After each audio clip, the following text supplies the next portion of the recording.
Putting him in this ad makes no sense to me. I could have made this ad, and that is not a compliment. Welcome to another episode of Campaign Experts React, where we break down 2020 election ads and political media, explain what the people behind them are trying to accomplish, and decide whether or not they did a good job. I'm Dan Pfeiffer, former communications director for Barack Obama. Joining me today is Alyssa Mastromonaco, Obama's former deputy chief of staff and co-host of the Crooked Media podcast, Hysteria. Alyssa, thank you for joining us on Campaign Experts React, a series titled based on SEO, not creativity. How you doing? I'm good. I'm literally like gum on your shoe. You can't get rid of me this week. There are several reasons I wanted to have you on. First, always fun to hang out with you. Campaign expert.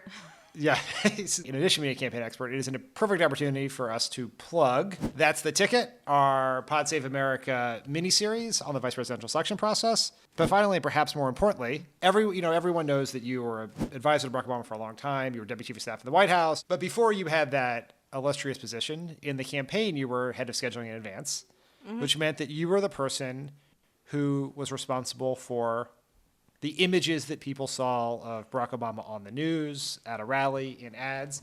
And you and I have worked on campaigns for many years together, and I'm not sure I've ever seen a political ad that you liked. You normally hate them. I do. What is it, like, how do you judge political media when you see it? So I can tell you off the bat my favorite political ad of all time. It was Bernie Sanders' America ad. Do you remember that one? Of course I remember that one. Yeah, I loved that one. Because it made me feel something. Sometimes it's like, look, I hate negative ads. It's like, yada, yada, yada. Nobody believes negative ads. They're all like ginned up. I just need an ad that makes me feel something. That's the bottom line. I mean, that was a great ad. The first ad we're going to look at is less positive than that ad. It is from the Lincoln Project, which is a super PAC formed by Never Trump Republican consultants. And this ad is in response to recent news reports that Donald Trump did absolutely nothing when he found out that Russia was putting bounties on the heads of American soldiers serving in Afghanistan. Let's look at the ad. My name is Dan Barkoff. I'm a 2001 United States Naval Academy graduate. I'm an ex-Navy SEAL, currently an emergency room physician, and the founder of Veterans for Responsible Leadership. Months ago, Donald Trump learned that the Russians were paying bounties for dead American soldiers in Afghanistan. He chose to do nothing about it. Any commander-in-chief with a spine would be stomping the living shit out of some Russians right now, diplomatically, economically, or, if necessary, with the sort of asymmetric warfare they're using to send our kids home in body bags. Mr. Trump, you're either a coward who can't stand up to an ex-KGB goon, or you're complicit. Which is it? Donald Trump is unfit to be our commander-in-chief, and that's worse than useless. I'm a pro-life, gun-owning combat veteran, and I can see Trump for what he is, a coward. We need to send this draft dodger back to his golf courses. The lives of our troops depend on it. The Lincoln Project is responsible for the content of this advertising. This cycle, I really think the Lincoln Project's killing it. I mean, all of their ads have been quite good. This one, I think, is terrific because they have an issue expert talking, it's not just some fucking lunatic up on TV. Like, this guy understands the problem and is communicating the problem. He's not trying to be a Democrat. He's just like, this is fucked up. So I thought it was very tough. I appreciate anyone who can use the word goon and not laugh. And I thought it was a very good ad. What did you think? I will admit I have been somewhat skeptical of some of the work of the Lincoln Project this cycle. They have become true celebrities of resistance Twitter. And I think sometimes the people who are already passionate against Donald Trump confuse ads that we really like with ads that will be effective with people who have not yet made up their mind on Donald Trump, right? And so a lot of times you hear these ads and you get like a gazillion retweets and you got a bunch of Hollywood celebrities retweeting it with that finger pointing down emoji sort of situation. And virality and efficacy are not the same things in political advertising. However, I will say this ad, I think, is quite effective for a couple of reasons. One, in our polarized world with a networked information ecosystem, messenger is more important than message. And so it's not so much what you say, it's who says it, right? Barack Obama can tell Trump-loving voters 1,000 times over that climate change is happening. He can show them charts. He can take them to visit a melting polar ice cap. They will not believe it because Barack Obama is telling them that. If he told them the grass is green and the sky is blue, they would think the opposite was true. right? So the choice of messenger here is very important. So you have a Navy SEAL, someone who identifies in here as pro-life gun owner, which the target of this ad are Republicans and Republican-leaning independents who disapprove of Trump. And here you have someone who is saying, I am from your group. I agree with you on those issues, and I think Donald Trump is not fit to be president. And I think that is a very powerful tool. The next ad we're going to watch is from Unite the Country, a pro-Biden super PAC. In 2008, our economy was close to collapse. The Recovery Act brought America back. Here are the top 5 things you need to know. President Obama chose Joe Biden to run it. It created millions of jobs by investing in the middle class. With less than 1% waste, Biden helped kick off the longest period of job creation in U.S. history. And he can do it again. All right. I am very curious to hear what you think about this ad, Alyssa. You know what I think about it. I hate it. I think it's I terrible. knew you were going to hate it. I knew you were going to hate it. Why do you hate it? What's the point? It's stupid. It's like, who's going to pay attention? There is nothing compelling about it. There's nothing that draws you in. You know, it's like the minute that Lincoln Project ad comes on, you're like, who is this guy? Tell me more. I could have made this ad, and that is not a compliment. You and Elijah, the producer of this video series, agree. He made fun of, he has tried every trick in the book to keep me from running this ad, but I insisted on doing it. Okay. Because what do you think of it, Pfeiffer? I can't wait to hear. I like it. What? I do, and let me tell you why. So first, and I didn't set you up for success here, but it's a digital ad. It's not running on your television. television. Care.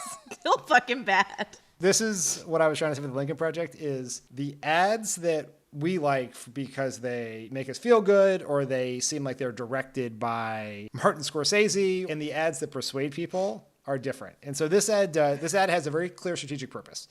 It recognizes that Donald Trump's sole remaining advantage is on the economy.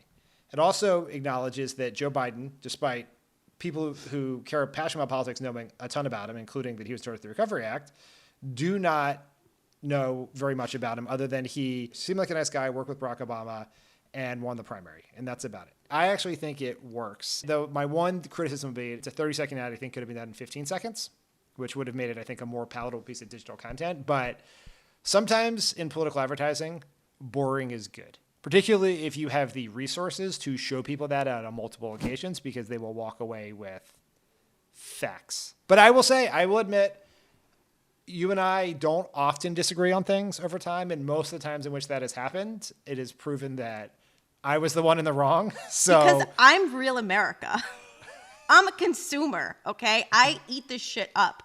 And I'm just telling you that Joe Biden's been in public life for like 150 years, and everybody knows that shit. Buddy, I think the next time that we do this, I get to pick the ads because I want to see you cry on television. The only ad that has this cycle that's come close to evoking that sort of rare emotional reaction for me was the Killer Mike Bernie Sanders ad. I just want to say one of my favorite writers growing up was a man named James Baldwin. And I remember Baldwin saying, you ask my father to wait, my brother to wait, my uncle to wait, how long must I wait on freedom? Because again, a motive, it showed people, they were like, just fucking energy. I loved it. So before we get to the next ad, can I read you what Elijah and Yale are trying to make me say this week? Yes. Alyssa, I'm having a fantastic time here at the intersection of tech and content. And I want our viewers to know they can be here with us without missing a beat by subscribing to the Crooked Media YouTube channel. And then I'm supposed to say, Alyssa, are you subscribed? No, I will now, though, because I feel bad you have to read these things. Just to be clear, there is no dignity in social media. The next ad we're going to look at is from the campaign of Senator Mitch McConnell. It is simply unbelievable. Now, the mobs have come for our founders and our heroes. Washington, Jefferson, Lincoln. General Grant, who brought the Civil War to an end, freeing the slaves. The World War II Memorial. Governors and mayors stood down and watched criminals spray paint churches, topple statues, and harass police. Seattle's mayor lets gangs ban police from several square blocks. People have been killed. But a large statue of Vladimir Lenin remains, while our own founding fathers are dragged through the dirt.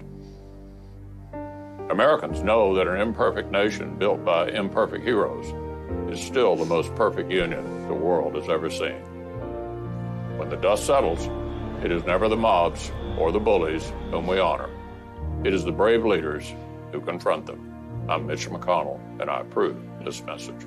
I want to get your reaction to two separate parts of this. Let's start with Mitch McConnell's performance. I mean, that's emotion for him. That is righteous indignation. That is a man who's hurt. He's hurt. Just for our viewers who may not be familiar with how political ads are made, they taped Mitch McConnell saying that multiple times. And then they looked at all the times he said it, and this was the best take. Now, what do you think of the message? Well, like when I watch it, I think to myself, is the target of that ad people who think statues have feelings? Like, who's it for? I mean, I know it's meant to show that, like, everyone in this moment is trying to dissemble everything that stands for America, patriotism, blah, blah, blah. I mean, do I like it? No. Do I think it's probably effective and compelling for the people who it's meant for? Yes. I was surprised by this ad. The context here is that this ad was released the day after Amy McGrath was declared the winner in the Kentucky Democratic Senate primary. And my expectation would have been that Mitch McConnell would have come out with a negative ad about her. That has been his habit. He runs viciously negative campaigns, which I know seems counter to his otherwise sunny personality. Mitch McConnell's campaigns are run by real political operatives. You know, this is not like the group of grifting goobers that advise Donald Trump most days. This ad is very much in line with the message we've seen from Donald Trump's White House, from his Twitter account, about basically protecting Confederate statues primarily. And I think we have a tendency to dismiss that as more of the Fox News influenced ramblings of the President of the United States. But if Mitch McConnell is putting this in ads, that means his campaign has done polling that shows that this message can work. Now, I think it's important to recognize is Mitch McConnell is not trying to win Pennsylvania, Michigan, Wisconsin, or Arizona. Right. He is trying to win Kentucky. And Donald Trump won Kentucky by 30 points in 2016. So McConnell only needs a message that gets 7 in 10 2016 Trump voters to support him. So I think it means that this message must truly resonate with the base. It doesn't necessarily tell me that it's going to help Donald Trump win election, but I think it's very interesting that Mitch McConnell does it. I think it is executed terribly. It is simply unbelievable. I cannot understand the decision to put Mitch McConnell in the ad. He has terrible approval ratings even in Kentucky. He is not liked even by a lot of the Republicans there. And so I could see some set of ads that helped redefine him as someone who still cared about Kentucky, not just enabling Donald Trump for the purposes of Supreme Court justices. I mean, like, the quality of the ad is quite bad. But, you know, like I said, if he's just going after that small base, I'm right. They're going after the people who think statues have feelings. I did think the Abraham Lincoln and Ulysses S. Grant was torn down, but Lenin stayed up was particularly a very particular really? touch. Yes. I'm surprised they didn't have a picture of, like, Bernie next to him. The Rocky statue in Philadelphia is still standing up. What does that mean? Is this a common training method? I mean, do other fighters pound raw meat? No, I think I invented it. The 2020 election is about more than the presidency. It's absolutely crucial that we take control of the Senate. Crooked Media is a fund just for that purpose. Get Mitch or die trying. Go to votesaveamerica.com/getmitch to learn more. And if you want to do even more than that, you can adopt a state for the 2020 election. And we've identified the 6 states that went to Trump in 2016 that are most likely to flip blue in 2020. You can adopt one to help that happen. Some of them, like the state that I picked, you should all pick, North Carolina, have Senate races as well. Go to votesaveamerica.com/adopt and adopt one of these states today, especially if it's North Carolina. All right, Alyssa, thank you for joining us on this episode of the somewhat ironically named Campaign Experts React. Thanks for watching these ads and videos with us. If there's anything you'd like us to break down next time, please let us know in the comments. Bye, everyone.